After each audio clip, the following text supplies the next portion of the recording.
Today, let's talk about 8 phrasal verbs with hang. Aujourd'hui, parlons de 8 verbes à particules avec hang. Hello everybody, it's Coach Joe, your English coach. Alright, what is a phrasal verb? A phrasal verb is a verb plus a preposition. C'est quoi un verbe à particules? C'est tout simplement un verbe plus préposition. Ça peut être une ou deux prépositions. Et si vous n'avez pas encore vu mes autres vidéos sur les verbes à particules, je vous encourage à aller regarder cela juste après celle-ci. Alright, so without further ado, let's get started with the verb to hang. So the first one, to hang out. Donc c'est le verbe et la préposition ici c'est out. Qu'est-ce que ça veut dire? J'ai illustré cela avec un exemple. Alors l'exemple en français c'est on avait l'habitude de passer du temps au café après l'école. Ici, qu'est-ce qui peut être to hang out? On sait que ça ne peut pas être on avait. Ça ne peut pas être l'habitude, ça ne peut pas être l'école, ça ne peut pas être le café, donc il ne reste que passer du temps, n'est-ce pas? Alright, to hang out, c'est passer du temps. Passer du temps. Maintenant, c'est sûr que si vous mettez ça dans Google Traduction, ça va vous sortir quelque chose comme traîner. Mais je n'aime pas trop le verbe traîner, c'est un tout petit peu péjoratif. On aime traîner au café, on aime traîner au parc. Non, on aime passer du temps au parc. We like to hang out at the park. Vous comprenez? Alright, maintenant, on va essayer de traduire cette phrase. Pas on va essayer, mais on va traduire la phrase. On avait l'habitude de passer du temps au café après l'école. En anglais, ça veut dire quoi? On avait l'habitude de. En anglais, c'est we used to. Ok, we used to. Et peut-être que je vais faire un cours sur ça, mais les francophones ont l'habitude de traduire. J'ai l'habitude de faire quelque chose en I used to. J'ai l'habitude de faire quelque chose. Ce n'est pas le présent simple de j'avais l'habitude de faire quelque chose. En anglais, c'est complètement différent. J'ai l'habitude de jouer au foot les samedis, ce n'est pas I used to play soccer on Saturdays. Peut-être que je vous l'expliquerai dans une autre vidéo. Alright, vous savez quoi? Si vous connaissez la réponse, mettez ça en commentaire. J'ai l'habitude de jouer au foot les week-ends. Ça veut dire quoi en anglais? On va voir en commentaire. On avait l'habitude de passer du temps au café après l'école. We used to hang out at the... Comment dit-on café en anglais? Ça va vous surprendre. at the cafe after school. Il y a des mots comme ça qui ont été empruntés du français littéralement. We used to hang out at the cafe after school. Café, at the cafe after school. Mais non, si vous voulez ça complètement en anglais, c'est coffee shop. At the coffee shop. OK? At the coffee shop after school. Mais je fais ces phrases pour vous apprendre également d'autres mots et d'autres expressions. Ce n'est pas que pour les phrasal verbs, ce n'est pas que pour les verbes à particules. C'est pourquoi mes phrases sont assez détaillées. Alright? To hang up. Vous êtes au téléphone et vous faites cela, you hang up. Aïcha était tellement en colère qu'elle a raccroché le téléphone sur son petit ami peut-être. Alright. Donc ici, quel est le mot qui peut être le verbe à particules? Aïcha était tellement en colère. Est-ce que c'est en colère? Non. To be angry, to be mad. Est-ce que c'est téléphone? Non. Donc il nous reste raccrocher, n'est-ce pas? Donc to hang up, raccrocher.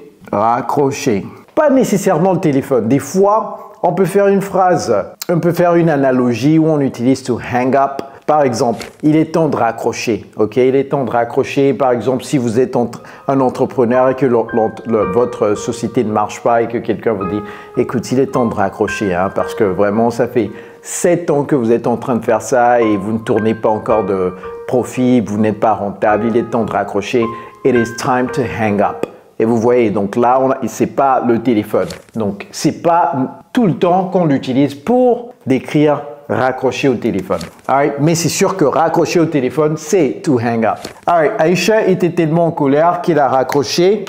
Aïcha, être en colère. Aïcha was so mad that she hung up. Vous voyez comment j'ai écrit hung up the phone.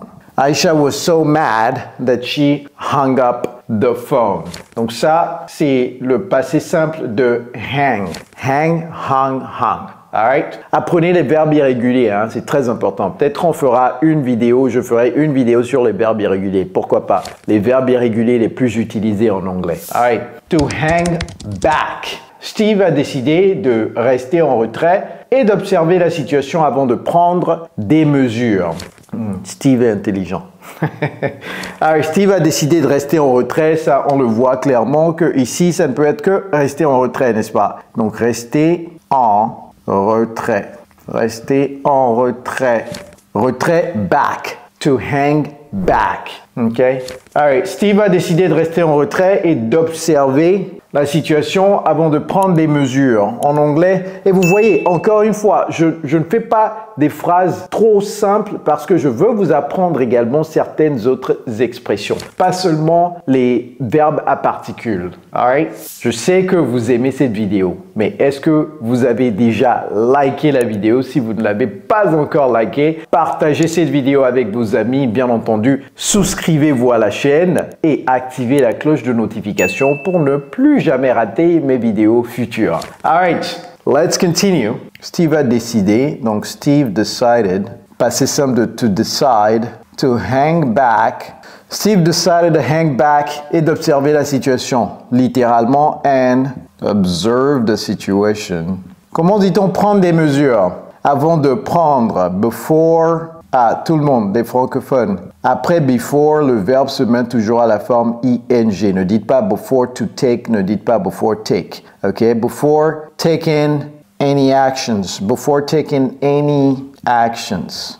Ou bien vous pouvez mettre Steven. Steven, ça marche également. Steve decided to hang back and observe the situation before taking any actions. All right, number 4.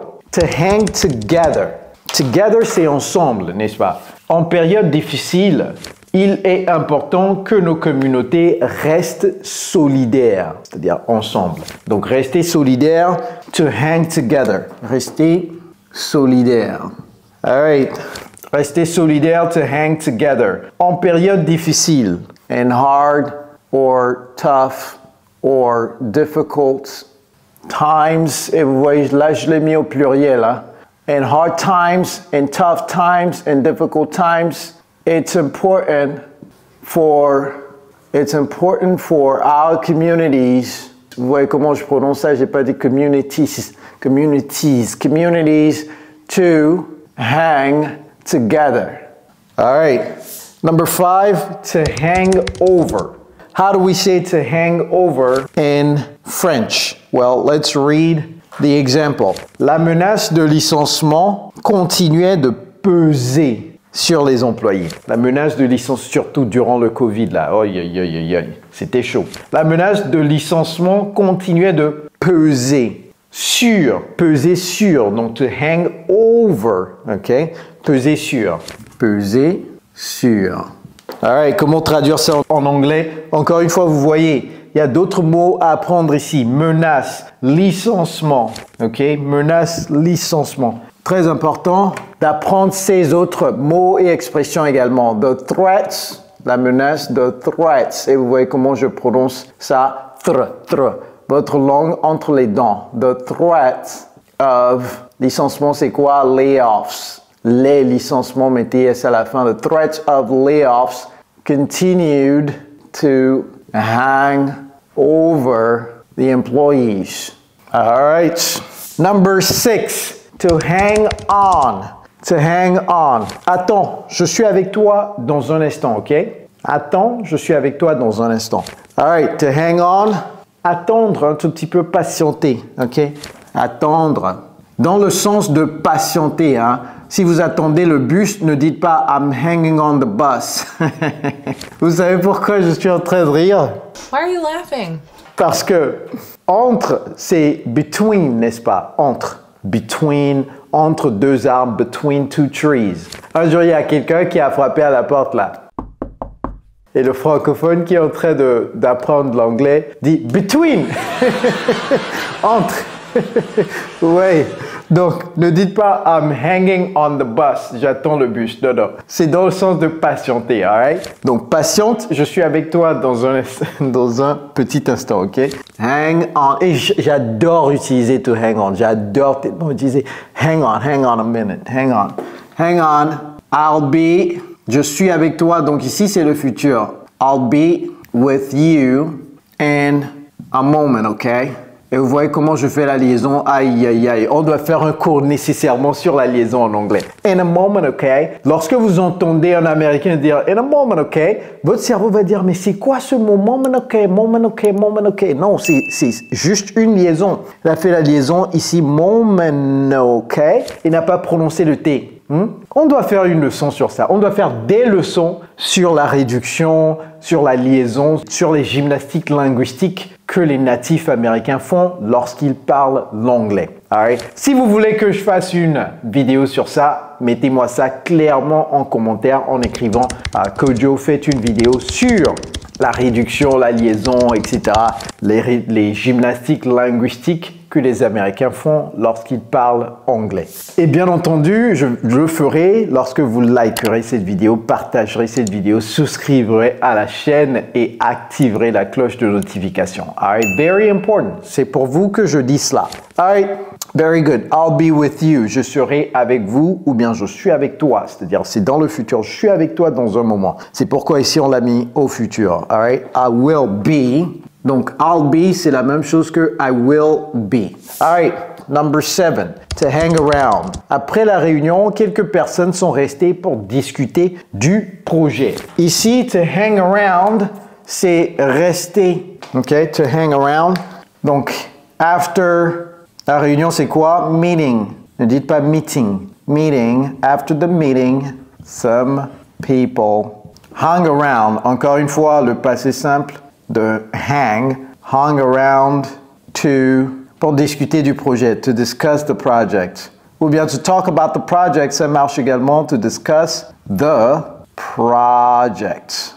Alright. Discuter du projet, to talk about the project, to discuss the project, to hang around, rester derrière. C'est comme si vous restez derrière ou bien vous restez ensemble ou bien vous restez dans un lieu around, to hang around, ok? Vous n'êtes pas parti, alright? And the last one, to hang in there. Et là, vous voyez que c'est deux prépositions, in there. Wow, to hang in there. Donc ça, c'est le verbe et ça, ce sont les particules. Ça peut être des prépositions, ça peut être autre chose également comme there. All right? In, c'est la préposition. Les choses sont difficiles en ce moment, mais accroche-toi, ça ira mieux, n'est-ce pas? Les choses sont difficiles en ce moment, mais accroche-toi. Accroche-toi. En fait, hanging there s'utilise comme ça. Hanging there, accroche-toi. OK, hanging there. Je lui ai dit de s'accrocher. I told him to hanging there. All right? Donc, cette phrase, les choses sont difficiles en ce moment, mais accroche-toi, ça ira mieux. Things are difficult right now, but hang in there. Everything will be okay. But hang in there. Everything will be okay. Je dis toujours à mes élèves que les choses sont difficiles avant d'être faciles. Toujours. Les choses que vous commencez à faire sont toujours difficiles avant d'être faciles. Alors, écoutez, si vous voulez apprendre l'anglais, contactez-moi. Nous avons un programme qui aide les francophones comme vous à maîtriser l'anglais en peu de temps, en très peu de temps. Notre programme est axé sur non seulement la grammaire, la conjugaison, le vocabulaire, mais surtout le parler. Mettez en commentaire si vous êtes intéressé et je vous prendrai en charge avec bien entendu nos coachs. Alright everybody, voilà 8 verbes à particules avec hang. J'espère que vous êtes restés jusqu'à la fin. I hope that you hung around until the end of the video. Comme j'aime à toujours le dire, n'essayez pas de mémoriser ces verbes en les répétant hang around, hand back, hang up, etc. Non. Commencez juste à utiliser un verbe par jour ou 2 verbes par jour et au fur et à mesure, vous allez voir que ça va se cristalliser tout simplement dans votre cerveau. Alright? On se voit à la prochaine vidéo et je vous ai déjà dit après cette vidéo, allez regarder les autres verbes à particules sur ma chaîne YouTube. It's Coach Joe, your English coach. Take care, guys.